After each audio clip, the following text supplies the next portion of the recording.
अस्सलाम वालेकुम दोस्तों, क्या हाल है? ठीक ठाक हैं? योग के सब खैर खैरियत से होंगे। मैं हूं आपका दोस्त सलाहुद्दीन शेख, आपके चैनल के साथ let's go with Salahuddin Shaikh. और सबसे पहले मैं तमाम अपने दोस्तों का शुक्रिया अदा करूंगा कि वो मुझे मोहब्बतें देते हैं और साथ ही साथ मुझसे रब्ता करते हैं व्हाट्सएप के थ्रू, और जो यूट्यूब पे भी मुझसे कमेंट्स के थ्रू रब्ता करते हैं। तो उन्हें भी पता है कि अल्हम्दुलिल्लाह मैं उनका जवाब with in a day they देता हूँ। कभी कभी इंसान बिजी होता है तो थोड़ा सा टाइम ज़्यादा लग सकता है, लेकिन मेरी कोशिश होती है कि जितनी जल्दी हो सके आपका जवाब दे दूँ। तो जो नए आने वाले हैं उन तमाम दोस्तों से गुजारिश है कि वो वीज़ा से मुतलिक, चाहे वो स्टूडेंट वीज़ा हो, चाहे वो टूरिज़्म के हवाले से हो, या फिर कोई नई आने वाली अपडेट हो, तो उसके साथ जुड़े रहने के लिए आप हमारे चैनल को सब्सक्राइब करें, लाइक करें और शेयर करें। और जो आज की वीडियो है वो है यूके स्टूडेंट वीज़ा के हवाले से। और मैं क्यों इंटरनेशनल स्टूडेंट को बहुत ज़्यादा सजेस्ट करता हूँ कि आप यूके का इंतखब करें स्टूडेंट वीज़ा के लिए, उसकी कुछ वजूहात हैं। और क्यों ज़्यादातर पाकिस्तानी और इंडियन स्टूडेंट तमाम कंट्रीज़ को छोड़ के यूके का इंतखब करते हैं, उसके पीछे वजह क्या है। जो मेन वजह यह है कि एक स्टूडेंट जब स्टूडेंट वीज़ा के लिए किसी कंट्री का इंतखब करता है तो फर्स्ट ऑफ ऑल वो अपने डॉक्यूमेंटेशन को गैदर करता है कि उसके पास पासपोर्ट मौजूद है या नहीं है, वैलिड है नहीं है। उसके बाद फिर उसको लीगलाइजेशन होती है, कुछ अटेस्टेशन होती है डॉक्यूमेंट्स की, और साथ ही साथ फिर उसे एनआईसीज होते हैं, या फिर बर्थ सर्टिफिकेट्स हैं, मेडिकल टर्म्स के सर्टिफिकेट्स हैं, फिर उनको फंड्स भी शो करने होते हैं बैंक स्टेटमेंट के थ्रू। तो ये तमाम चीज़ें जो डॉक्यूमेंटेशन होती है, ये चाहे एक एजेंट सजेस्ट कर रहा होता है, ये रिक्वायरमेंट होती है यूनिवर्सिटी की, एम्बेसी की। इंग्लिश प्रोफिशिएंसी सर्टिफिकेट भी है जिसमें जिसमें बहुत ही ज़्यादा जो मशहूर है वो आइल्स है, और साथ ही साथ टॉफल है, डुलिंगो है। डुलिंगो बहुत ही आसान है और बहुत फेमस होता जा रहा है। लेकिन जो यूके है, कुछ यूनिवर्सिटीज़ ऐसी हैं यूके की जो उसको एक्सेप्ट कर रही होती हैं। और पीटीई, पीटीई जो है, ये पीटीई और जो आइल्स है, ये दो एक ऐसे टेस्ट हैं जो यूके और ऑस्ट्रेलिया दोनों कंसिडर कर रहे होते हैं। तो मेरी आपसे हाई प्रिविलेज है कि बहुत ही ज़्यादा मैं आपको रेकमेंड करता हूँ कि अगर आप यूके जाना चाह रहे हैं तो आप आइल्स को लाजमी से इग्नोर मत करें। पता नहीं क्यों हमारे जो दोस्त हैं वो आइल्स को इग्नोर कर रहे होते हैं। तो बहुत ही आसान टाइप का टेस्ट है, अगर आप इसको बाकायदा तौर पे पढ़ लेते हैं, क्योंकि आपसे किसी ने ये नहीं पूछना कि रॉकेट आसमान पे कैसे भेजना है। जस्ट इंग्लिश के मामले में 4 टेस्ट होते हैं सिंपल से, जो कि बहुत ही आसान होते हैं। स्पीकिंग का टेस्ट होता है जिसमें आपने इंट्रो देना होता है, मेरी प्रीवियस वीडियो मौजूद है। अब आइल्स पे बात करेंगे तो बहुत लंबी बात हो जाएगी। तो मैं जो यूके के स्टूडेंट वीज़ा जो है उसके फीचर्स एंड बेनिफिट के हवाले से बात कर रहा हूँ। तो जब आप डॉक्यूमेंटेशन अपनी पूरी कर रहे होते हैं तो उस डॉक्यूमेंटेशन के अंदर आपका टाइम लगता है, एनर्जी लगती है, और साथ ही साथ आपके पैसे भी लग रहे होते हैं। जब आपकी तमाम चीज़ें लग रही होती हैं, एट द एंड आपको पता चलता है 2 महीने 2.5 महीने आपने लगा दिए, 3 महीने आपने लगा दिए, उसके बाद पता चलता है जी रिफ्यूज़ल, वीज़ा रिफ्यूज़। तो जब आपके पास ये मैसेज आता है ना, वीज़ा रिफ्यूज़, तो आपके पैसों का भी बेड़ा गर्क हो जाता है। तकरीबन एक अच्छी खासी अमाउंट जो है वो आपकी पॉकेट से जा चुकी होती है।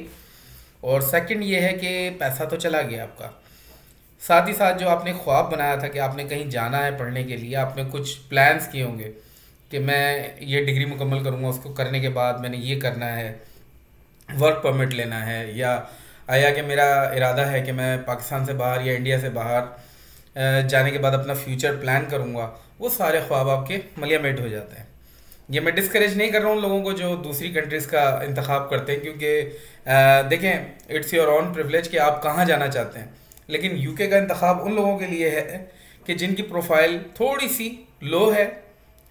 यानी कि थोड़ी सी लो का मतलब ये है कि जो ये सोचते हैं कि बैंक स्टेटमेंट हमारे पास इतना नहीं है, और उसको मैनेज करने के लिए अगर उनके कुछ फंड्स दरकार होते हैं तो फिर और जो इस तरह से इस हालत में होते हैं कि जिनके पास हारने के लिए कुछ नहीं होता, जो कहते हैं कि अगर हम हार गए तो हम दोबारा से खड़े नहीं हो पाएंगे अपने पैरों पे, और फिर दोबारा किसी कंट्री में अप्लाई नहीं कर पाएंगे। तो उनके लिए मैं हाई प्रिविलेज है और हाई रिकमेंडेशन है यूके की। क्योंकि यूके का जब आप स्टूडेंट वीज़ा अप्लाई करते हैं तो उनकी कुछ शराइत होती हैं, उन शराइत को अगर आपने पूरा कर दिया तो definitely you will get the visa. ठीक है, इसमें ऐसी कोई दो राय नहीं है कि आपका वीज़ा रिफ्यूज़ हो जाएगा। अगर आपके एजुकेशनल डॉक्यूमेंट्स रियल हैं, फेक नहीं है, अगर आपकी बैंक स्टेटमेंट रियल है, फैक्ट नहीं है, और तमाम मंदरजात आपने पूरे किए हैं, जो भी उनकी टर्म्स एंड कंडीशन है आपने पूरे किए हैं, मेडिकल टर्मिनोलॉजी में आपके कोई टीबी टेस्ट वगैरह में कोई मामला नहीं है और आप बिल्कुल क्लियर है, फेयर है। तो और साथ ही साथ बैंक स्टेटमेंट के हवाले से, अगर आपके पास बैंक स्टेटमेंट नहीं भी है तो बहुत ही आसान है, आपको जस्ट 29 डेज़ का, 28 डेज़ का आपको बैंक स्टेटमेंट मेंशन करना होता है, फ्रेश बैंक स्टेटमेंट भी चल जाता है। तो कहने का मकसद ये तमाम रिक्वायरमेंट्स ऐसी हैं। और साथ ही साथ आइल्स के हवाले से बात करूं तो ये भी ज़रूरी है। आइल्स आपको मिनिमम 5.5 चाहिए, कुछ यूनिवर्सिटीज़ में, कुछ यूनिवर्सिटीज़ 6.5 तक मांगती हैं, लेकिन मेरी जो हाई रिकमेंडेशन है कि आपको 6.0 से अबव ही लेना चाहिए, ताकि जो हमारे पास चेकलिस्ट हो कि हमें जिस यूनिवर्सिटी में जाना है उस यूनिवर्सिटी में जाने के लिए फिर आसानियाँ होंगी। और जब आप ये तमाम रिक्वायरमेंट्स को पूरा कर देते हैं और जब किसी एजेंट की सर्विसेज आप हायर करते हैं, अव्वल तो मैं कहता हूँ कि आप किसी एजेंट की सर्विसेज हायर ना करें, लेकिन अगर करते हैं तो उसके बाद जब आप ये तमाम चीज़ें पूरी कर देते हैं तो देर इज़ नो डाउट कि आपका यूके का स्टूडेंट वीज़ा रिफ्यूज़ होगा। और जब यूके का स्टूडेंट वीज़ा अप्रूव होता है तो उसमें सबसे बड़ा बेनिफिट ये होता है, जो हमारे पाकिस्तान से या इंडिया से सबसे बड़ा जो प्रॉब्लम आता है वो ये होता है कि आप जेन्युइनली स्टूडेंट होते हैं, लेकिन उसके बावजूद आपका वीज़ा जो होता है वो रिफ्यूज़ हो जाता है। क्योंकि एम्बेसी के पास एक घिसा पिटा डायलॉग होता है कि जी जैसे मैं एग्जांपल दे देता हूँ यूएसए की, क्योंकि मेनली मैं उसका भी काम कर रहा होता हूँ। तो वो 142 का क्लॉज लगाते हैं जी कि हमें यकीन नहीं है, ठीक है ना, कि आपकी प्रोफाइल मैच करती है, यानी कि उनको सीधा सीधा एक जवाब दे रहे होते हैं कि हमें ट्रस्ट नहीं, आप वापस आएंगे। तो यूके इस तरह की कोई क्लॉज नहीं लगाता और यहाँ पर आप सेटिस्फाई हो जाएंगे, उन्होंने आपको वीज़ा देना है और आप as a international student consider हो जाएंगे। अच्छा, इसका बेनिफिट क्या ले सकते हैं? इसको आप पाथवे के सूरत में भी ले सकते हैं। पाथवे मीन्स कि आप पाकिस्तान में, इंडिया में हैं और आपका कुछ गैप आ गया 2-4 साल 5 साल का, और आप एज अ इंटरनेशनल स्टूडेंट जाना चाहते हैं, लेकिन यूएसए अगर आप अप्लाई करते हैं और आपने सोचा हुआ है कि अगर मेरा वीज़ा ना हुआ तो कुछ एक लॉस हो जाएगा मेरा $500-700 का, तो उससे बचने के लिए, या अगर आप में इतनी बर्दाश्त नहीं है कि आप इस नुकसान को बर्दाश्त कर सकें, तो फिर मेरी रिकमेंडेशन है कि आप यूके का इंतखाब करें। लेकिन यूके का इंतखाब करते हुए आपने कुछ चीज़ों का ध्यान रखना है।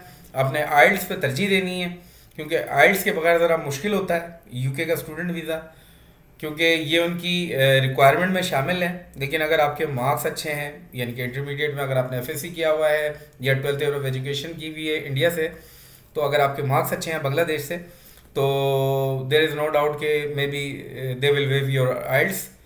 तो आई होप कि आपको समझ में आ गई होगी। और कुछ चीज़ें आ गई ट्यूशन फ़ीस के हवाले से, जो मैं चीज़ें रह गई हैं, ट्यूशन फ़ीस जो है वो £9,000 पर ईयर से स्टार्ट होके और ये आपकी 22-25,000 पर ईयर पे जाती है। तो इसमें जो हमारे स्टूडेंट्स होते हैं, जो मेनली उनकी क्या कोशिश होती है कि कम से कम ट्यूशन फ़ीस वाली यूनिवर्सिटी का इंतखाब करें। तो मैं उनको यहाँ पे डिस्करेज करूँगा कि आपने कम से कम ट्यूशन फ़ीस वाली यूनिवर्सिटी को अगर इंतखाब किया, तो पहले तो वहाँ पे एडमिशन सिक्योर करना आसान नहीं है, क्योंकि जहाँ पे कम से कम ट्यूशन फ़ीस होगी वहाँ पे रश भी ज़्यादा होगा, लोग पहले से ही अपनी प्लेस सिक्योर कर लेते हैं।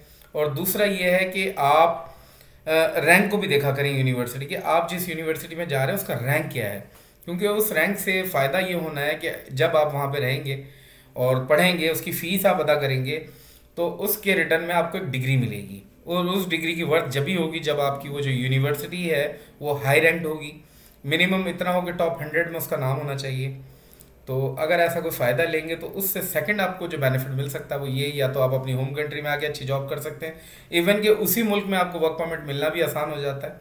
या फिर दूसरा जो बेनिफिट है, जो कि मैं खुद भी दे रहा होता हूँ, कि अगर आप यूके में अपनी डिग्री मुकम्मल कर लेते हैं या आप डिग्री मुकम्मल नहीं भी करते हैं, यानी कि अभी आप गए हैं यूके, आपका स्टूडेंट वीज़ा हो गया, आपको जस्ट 6 मंथ हुए और आपने ये कंसिडर किया कि जी यूके में as a international student survive करना मुश्किल हो गया, तो फिर आप मुझसे रब्ता कर सकते हैं। अल्लाह ने मेरे चाहा, जो कि मेरा बहुत ही हाई सक्सेस रेट है, कि मैं आपको वहीं से यूएसए का स्टूडेंट वीज़ा भी करवा दूंगा।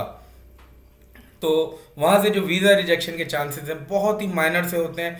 मुझे तो अभी तक कोई रिजेक्शन अल्हम्दुलिल्लाह नहीं मिला और अल्लाह ने चाहा तो आगे भी नहीं मिलेगा, क्योंकि मैं जब भी कोई केस करता हूँ तो मेरी अव्वलीन तरजीह होती है कि जितने सेंसिटिव पॉइंट हों उनको मद्देनज़र रखते हुए केस को आगे करूँ।